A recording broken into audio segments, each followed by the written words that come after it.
And today on Science Yesterday, we've got a special guest, the blast from the past, Mr. Max Planck.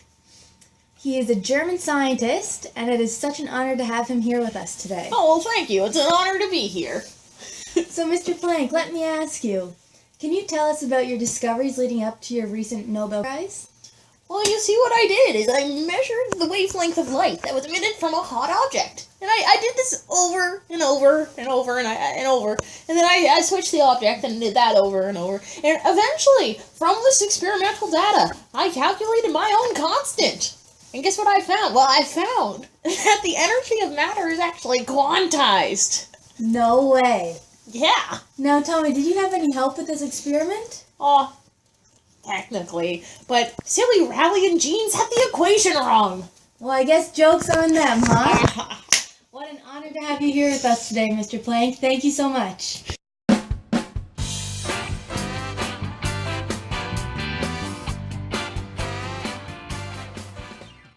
Hello and welcome back to Science Yesterday. Today we have a special segment called The Real Housewives of Quantum Chemistry. Off to you, ladies. Ladies? My little Albie, all that he does is spend all of his time in the lab up there. He's shooting light at some metal or something. Well, it's better than Robbie.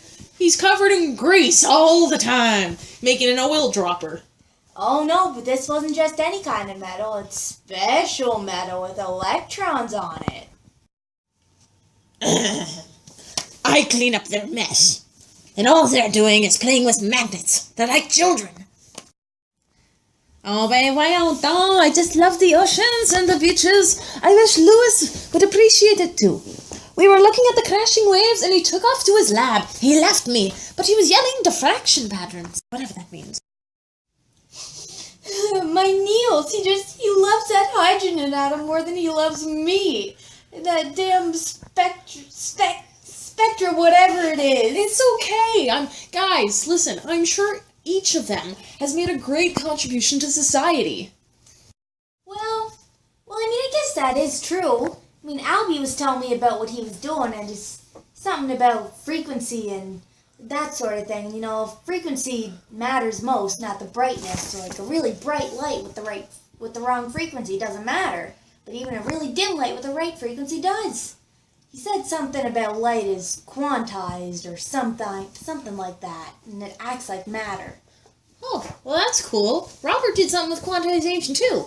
He found that the charge of an electron is actually constant, also quantized. They discovered that electrons have an up and a down spin, and I just thought it was around in a circle.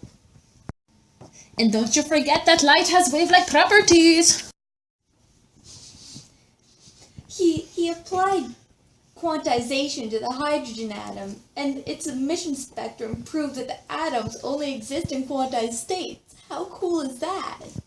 Very cool indeed. The work of all these men led to not only Nobel Prizes in some cases, but in all cases led to great advancements in quantum mechanics.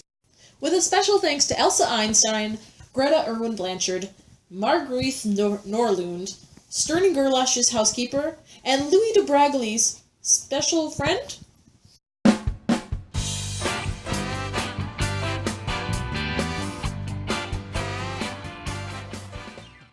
Hello and welcome back to Science Yesterday. Today we have with us Erwin Schrödinger. Now tell us, what was your significant discovery? Hello, and thank you for having me on the show. I discovered that quantum mechanics can be described using math. I came up with an equation that is now named after me using math to describe quantum mechanics. Now, did you have any help with this experiment? Well, yes, I did base my knowledge on knowledge from other scientists in the past, and they really helped me with that. But then there was that darn Heisenberg in there. It was a race to the end with him. We did the same experiment at the same time, and we both got the right answer, but mine was more widely accepted, because, well, frankly, people did probably like me better. His stated that something, certain pairs of physical properties cannot simultaneously exist at the same time. What does he know? Well, quantum mechanics, I guess. Signing off.